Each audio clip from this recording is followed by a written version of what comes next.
So everyone, Jeffrey Epstein, billionaire paedophile and alleged pimp to the powerful, has died by suicide, is what they're saying. Now, my first question, of course, is hands up, all of you in the chat, hands up all of you watching now, who knew this was going to happen? Come on, don't be shy. Put your hand up. Put your hand up. Honestly, they might as well have just chopped him up in an embassy in Turkey, hadn't they? I mean, is there anybody out there that didn't think that this was going to be happen? Everybody knew this was going to happen. When the details came out about the sealed documents, the 48 hours before he died by suicide, but on the morning he died, my girlfriend and I were saying, yeah, he's going to die now. We were expecting it. I mean, I knew it. She knew it. No doubt you knew it. Everybody knew it. You didn't have to be Nostradamus or Mr. Meg to predict this one, did you? You know, Michael Fish missed a 100-mile-an-hour hurricane. Even he knew this was coming. You know, the bankers who crashed the economy in 2008 and didn't see that one coming, whereas everybody else did, of course. They knew this was coming. Stevie Wonder could see this coming. Come on. They're not even trying to hide it anymore. Now, it wasn't just everybody, you know, in this chat who knew it was coming. Twitter knew it was coming as well. This was I was stunned by Epstein's suicide, said John McAfee, though probably not as much as Epstein himself. Pretty much encapsulates it all. People on Twitter knew. Citizen Halo called this out, and I mean, there's a conspiracy theory there, if you like. One of the good ones as well. But maybe he will be indicted on Epstein's Lolita Express trial if Epstein is not suicided before July the 25th. There you go, there's another one. 2 weeks ago, I was in Bretton Woods and we discussed Jeffrey Epstein in a private conversation. The chat involved people who had worked for the US government, and their conclusion was Epstein will be killed before the trial. Even in America, murder in lawful custody can be arranged. Another one, July the 30th, published. Economist says Jeffrey Epstein will be killed in jail. Seemingly everybody knew this was going to happen. Everybody was talking about it. Jimmy Dore has been doing a really good joke about this for weeks, expecting it to happen. And now it has. One of the reasons why I haven't talked about it so far is because I've been so concentrated on doing other things and concentrated on other stories, and other people in independent media have been doing so well. I thought I might as well just wait until he's dead to do the story. I didn't realise I wasn't going to have to wait long. Nobody's fooled by this. Surely nobody is fooled by this. I mean, let's face it. I think even the BBC are trying to tell us something. Honestly, I think even the BBC are trying to tell us something. This is their timeline, okay? This is their timeline. 10th of August, this is on the morning just before he died, the day, within 24 hours of him, you know, dying by suicide. Prince Andrew groped woman, court files allege. These are the sealed documents that are unsealed now. This is the timeline, remember, on the BBC. Prince Andrew, groped woman, court files allege. A few hours later, disgraced financier Epstein found dead in cell. A few hours later, questions raised over Jeffrey Epstein's death. No shit, Sherlock. No shit, questions are being raised. This is seriously dodgy. I've been reading through some of the documents that are under seal. If just 1/5 of the allegations against this man are true, just 1/5, he makes Harvey Weinstein look like that creepy uncle that is just a little bit strange. That's it. He's a monster. An absolute monster. I cannot stress this enough. Like I say, I'll link to that later page in the comments. Click on it's in the chat as well. So click through, read some of them. The guy was a monster. Among the multiple accusations against him, there were also allegations in the documents, among some very serious, that Donald Trump raped the girl. and also Alan Dershowitz. I think it's on 3 occasions she said that he raped her. Now, these are obviously all being denied by the parties totally, but this is serious stuff. You know, pictures of that girl with Prince Andrew. You know, there's Ghislaine Maxwell on the right-hand side, I think that is. This is the Robert Maxwell's daughter, who was Jeffrey Epstein's, I suppose, facilitator, and used to, is alleged to have got these girls from a very young age and groomed them. Like, why is Prince Andrew over there? You know, there's so many questions. So many questions. Prince Andrew, in those files, there was about 15 numbers that Jeffrey Epstein had for Prince Andrew that I saw. And then his previous wife, Sarah Ferguson, who rushed to his side to be with him, I suppose, over the last couple of days, the media have been talking about. Yet there was over 20 numbers for her, I think. So over 30 numbers for Epstein to contact Prince Andrew. You know, just reading the BBC article on the allegations against this guy is enough to turn your stomach, and that's exactly what I'm going to do right now. Because this is, remember, this is the BBC website. Prince Andrew groped woman in Epstein's house, court files allege. Just the highlighted bit here, this is on the BBC website. She recalled, I'll read this whole thing. Contained in the defamation case papers is an allegation by a woman called Johanna Schoberg that Prince Andrew touched her breast while they sat on a couch in Epstein's Manhattan apartment in 2001. Now, obviously, we don't know whether this is true, but this is an allegation. This is creepy as hell. She recalled in the documents, quote, "I just remember someone suggesting a photo and they told us to get on the couch. And so Andrew and Virginia sat on the couch and they put the puppet on her lap. And so when I sat on Andrew's lap, and I believe on my own volition, and they took the puppet's hands and put it on Virginia's breast, and so Andrew put his on mine." I mean, that's the reverse of what they do with kids trying to show us where they touched you. I mean, it's creepy as hell. It's enough to make you sick, that is.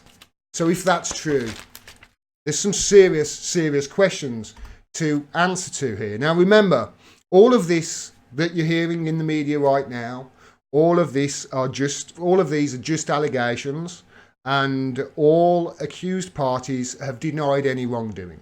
Okay, it's important that we put that out there. However, let me give you a rough outline of this monster and who he was and why there were so many questions being asked of him. He's a billionaire who made his money somehow. Your guess is as good as mine. He made his money somehow, but nobody can seem to figure out how he made all these millions and some say billions of dollars. He had people working for him, including that Ghislaine Maxwell, if I'm pronouncing her name right, who allegedly recruited young girls and groomed them at a young age, who then paid and tortured those, paid and defiled those girls, if you like, and then paid them, and then turned those girls into what, in those documents that I showed you, are called victim recruiters. So they're victims, and then he turns them into recruiting other girls as well. So he has an endless supply of young girls, some under the age of 16, at whatever residence he was at in his billionaire lifestyle. So this is an arrogant man, remember, who previously enlisted the services of a crack legal team and the best money he could throw at it, where he got a sweetheart deal, where he could, go to his office like 12 hours a day or something like that. I mean, he's meant to be a paedophile locked up for paedophilia. And he's getting a sweetheart deal when he can leave jail? What's going on there? What's going on? He was a powerful billionaire with the ear of some of the most powerful men and women in the world. He's been pictured with flying around the world with presidents, and he's got members of the royal family on speed dial. There's no doubt in my mind and yours, I am sure of this, that at least some very powerful people are breathing a huge sigh of release right now that Jeffrey Epstein has, quote, died by suicide. Powerful people who would know rather that man be dead. Because, let's face it, dead men tell no tales, don't they? Now, not only for the victims, but the public on both sides of the Atlantic, they all deserve the truth on this. The victims, obviously, especially. You know, we must remember that young girls and probably young boys as well, their lives have been destroyed by this man. You know, and for however many have come forward, which is only a handful, I'm sure they're going to be dozens that will come forward, hopefully in the coming months, and more people are going to come forward, and we're going to have a real Me Too movement. You know, the same of which what happened after Epstein and Kevin Spacey, who is in Epstein's little black book all the way. There are so many questions that need to be asked here. Questions that need answering from our authorities, both in the UK and the US. Who the hell was this monster? Who the hell was he? How did he make this vast amount of wealth that allowed him to just fly around the country and the world defiling these young girls without anybody saying anything and everybody signing secrecy contracts with him who worked for him? Who the hell was he? Who paid him the money? Who paid him this money that allowed him to accrue this vast amount of wealth? And more importantly, why did they pay him? What services were they paying him for? Was he really blackmailing people and using this whole thing as a honey trap, as some people have suggested? You know, in some organised honey trap operation. Was this his own enterprise? Was he acting upon his own volition just for himself? Or was he helped by other powerful people? I don't think it goes too... You don't have to stretch the imagination too far to see what I'm getting at there. Was he helped by these powerful people? Or maybe even powerful organisations? Or even worse, powerful governments? Or maybe even intelligence operations? The rabbit hole really could go down that far. Now, I'm not delving into conspiracy theory, but even if it was an intelligence agency, which one? Which one? I know lots of people are saying, but which one? We need answers. We don't need speculation. Let's face it, if he was working on behalf of an intelligence outfit or a government, that would certainly explain his sweetheart deal, wouldn't it? Think about it. There's a reason he got that. And it's not just because he has lots and lots of good money and a good legal team. Now, we already know in the UK there's a sickness that runs through our establishment. We've heard reports and we've had scoops and revelations of our own MPs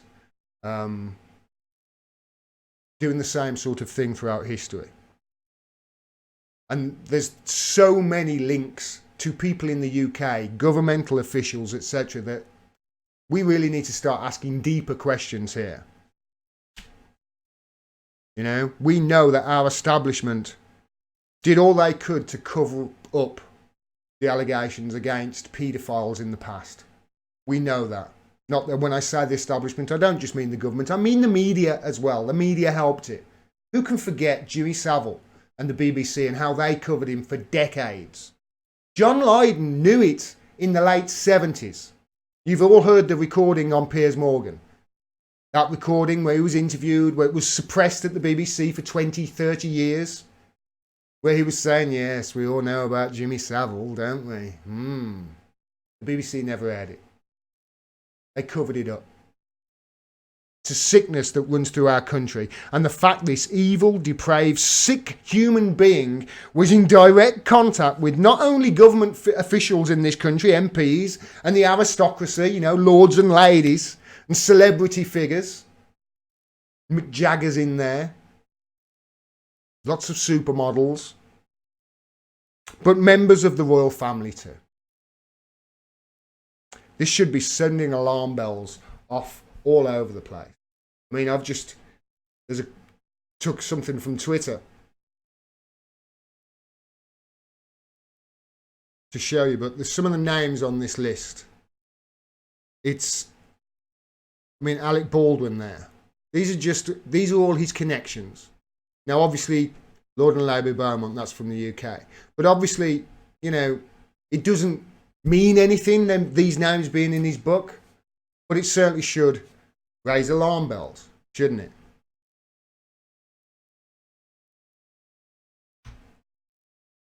There's another name in the little black book.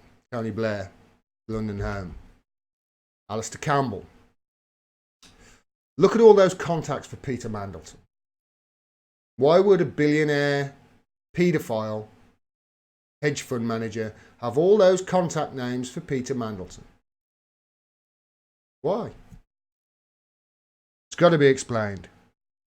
It's got to be explained. The public cannot let this get swept under the rug, not in the US or in the UK. We just can't. And believe me, they're going to try. As people have made, I can see in the chat, we'll never hear what happened here. We'll never hear. They'll all get swept under the rug. We'll never hear. Maybe, maybe not. But we've still got to put pressure on them. We can't let it carry on. Not again. Not this time. How many times are we going to hear these scandals about paedophiles and establishment and paedophile rings without something actually happening? Without, them having an investigation that lasts for years and then it all gets sealed. We cannot also let the state media and corporate media drive the narrative on this. I've already seen them doing it. Trying to divide people. Trying to say, no, it's Clinton. No, it's Trump. No, it's Clinton. No, it's Trump. Trying to divide people and get them arguing with each other. No. We should be uniting and turning our attentions on that establishment that is screwing us all over.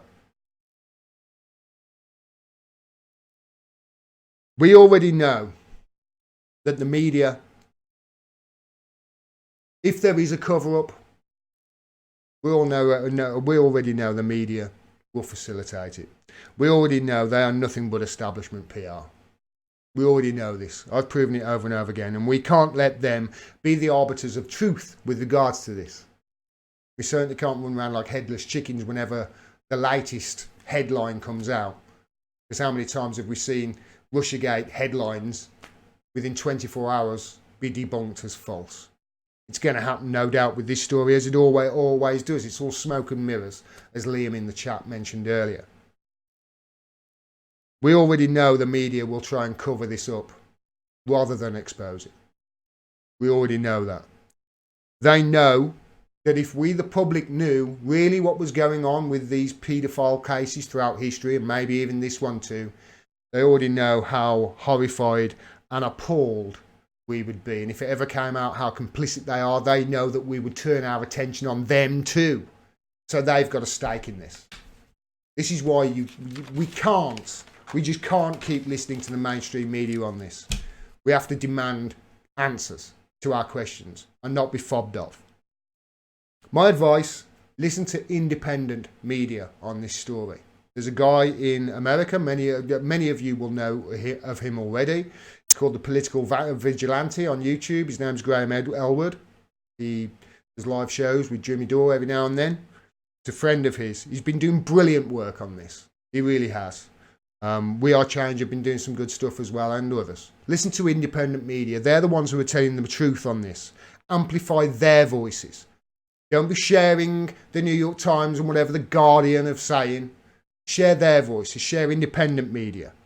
Demand answers and demand this sickness is ripped out of our institutions, both over the US and in the US and the UK.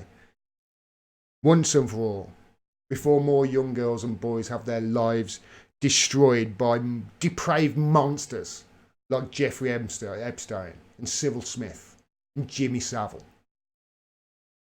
It's about time we rip this toxicity out of our establishment and out of our country. and not sweep it all under the rug just because it might make the public unhappy. We deserve the truth. Don't get sidetracked by speculation in the media as to what happened in that cell either. What do you need to know? What do you need to know? That evil, depraved man, who, by the way, I'm shedding no tears for right now. And I know you aren't either. I hope he suffered terribly.